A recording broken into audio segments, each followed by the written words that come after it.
I'm Dr. Duke, and this is Constitution Corner. Well, this is an opportunity for us to go a little bit further in depth about those great documents that make up the founding of this country. And one of the things that I've always been bothered by, and it seems to me that perhaps the single biggest lie or misconstruction about the Constitution, the most dangerous one, is that somehow the Constitution of the United States was not written by Christian people. This is the biggie, right? Before you could begin gerrymandering the Constitution like progressives like to do, before we could start inventing made-up rights and responsibilities that appear nowhere in the founding documents, I think the first thing that the progressives had to do was find a way to divorce God, to divorce Judeo-Christian values, to divorce Christ, to divorce the Bible from the Constitution. That they did early. Separation of church and state, we know, does not exist in any of the founding documents. It comes much later, a private letter, a letter that Thomas Jefferson, as president, wrote to an individual citizen. So this idea that the founders weren't really Christians, that's where we want to start today. Most of the progressives realize that you can't try to convince people that the founders had no religion or that they didn't believe in God at all. That just won't sell. So for a long time, progressives have been hung up on this idea that all of the founding fathers were deists. They weren't Christians. They didn't believe in the Bible. To be a deist, the word deist is derived from the word deity, which is an ancient word for God, Deus, Greek word for God, Deus, right? The idea that the founding fathers, and pretty much all the colonials, they believed in the idea of God. They thought there was a creator. It's why the word creator appears in the founding document. We get the word creator. We are endowed by our creator. And so for the progressives who want to divorce Christianity from our founding, they center on this idea of deism.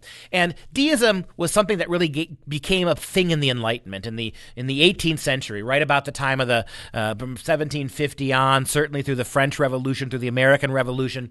Deism was a new idea that had been inspired by the new empiricism of the age. And deism believed that there was a creator, there was a God. He made the universe, but then he walked away from it. That he got bored with it, or that he's like the image that we get of deism is God is the great watchmaker. Think about a finely crafted watch that tells the time precisely. The universe was like that. God created the universe, hung it in the sky, and then sort of walked away and let it go by its own natural tendencies. There is no personal God. Prayer doesn't help us. God doesn't listen. God's not concerned in the everyday life of individuals or in the life of nations. That's what progressive founders want us to believe. But here's the reality. We know much about the 56 signers of the Constitution, and we know that over half of them, 29, graduated from schools that today and in their own day and age would have been considered Bible schools, schools dedicated uniquely to the study of the Bible, or actual seminaries that turned out ministers and pastors. So 29 of the 56 founders, more than half, graduated from biblical schools or actual Christian seminaries. The idea that didn't influence them is absurd. By 1815, 14,000 different government-issued calls to prayer had been released, had been promulgated by the founding generation. In other words, over and over again, the founding fathers, even beyond the 56 signers, our initial presidents, our vice presidents, were calling for national days of prayer, periods of prayer, to invoke the Christian God and to seek his blessing.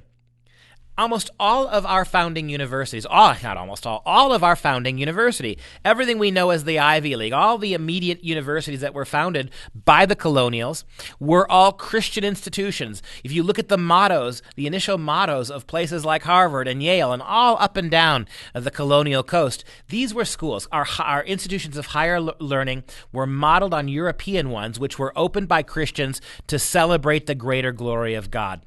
Overwhelmingly so. Beyond that, think about this. there are no shrines to deism. There are no statues of famous deists, specifically because of their deism.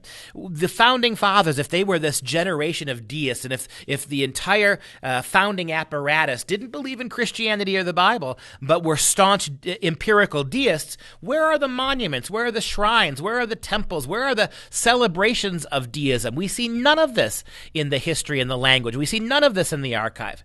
No, the reality is, ladies and gentlemen, that overwhelmingly the founding fathers were Christians, and the generations of founders who came after them were Christians. They believed profoundly in Christian truth. They sought truth in the Bible. They were Bible-believing Christians whose universities also promulgated the same Judeo-Christian worldview, those same values. For the progressives to divorce God from the Constitution, they had to convince you that many of them were deists. It's just not true.